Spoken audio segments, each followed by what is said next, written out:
एक छोटे से पहाड़ी गांव में अर्जुन नाम का एक युवा रहता था। सपना था शहर जाकर बड़ा इंसान बनना, मां का इलाज कराना और घर की हालत सुधारना।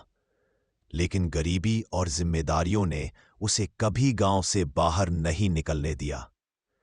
एक दिन अर्जुन को शहर की एक कंपनी से इंटरव्यू कॉल आया। उसकी जिंदगी बदलने का पहला मौका। इंटरव्यू अगले दिन सुबह था और शहर पहुंचने के लिए उसे उसी शाम अंतिम बस पकड़नी थी। बस स्टैंड पर अर्जुन समय पर बस स्टैंड पहुंचा, लेकिन तभी उसने देखा कि सड़क किनारे एक बुजुर्ग आदमी घायल होकर गिरा हुआ है। लोग आते जाते देख रहे थे, लेकिन कोई मदद करने नहीं रुका। अर्जुन के सामने दो रास्ते थे।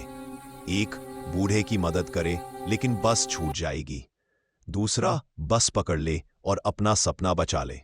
क्षण भर सोचा, फिर बोला, सपने बाद में भी पूरे हो जाएंगे, पर किसी की जान का कोई विकल्प नहीं। वह तुरंत उस बुजुर्ग को उठाकर अस्पताल ले गया।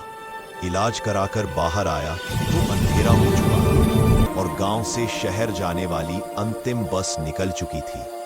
अर्जुन ने लंबी सांस ली, लेकिन अंदर कहीं पछतावा नहीं था। अगली सुबह वह मायूस होकर घर लौटा। मां ने पूछा, बस क्यों छूट गई बेटा? अर्जुन मुस्कुराया, शायद भगवान ने किसी और को आज पहली जगह दी होगी मां। तभी उसके घर के बाहर एक सफेद कार आकर रुकी। कार से वही बुजुर्ग आदमी उतरा, अब बिल्कुल ठीक। वह मुस्कुराए और बोले, अर्जुन बेटा, मैंने तुम्हारे लिए यह कार भेजी है, चलो शहर चलते हैं। अर्जुन हैरान था, पर आप? बुजुर्ग ने हंसकर कहा, मैं उस कंपनी का मालिक हूं जहां तुम्हारा इंटरव्यू था। कल तुम्हारी दया देखकर मैंने फैसला किया, इस इंसान को नौकरी की जरूरत नहीं, कंपनी को इस इंसान की जरूरत है।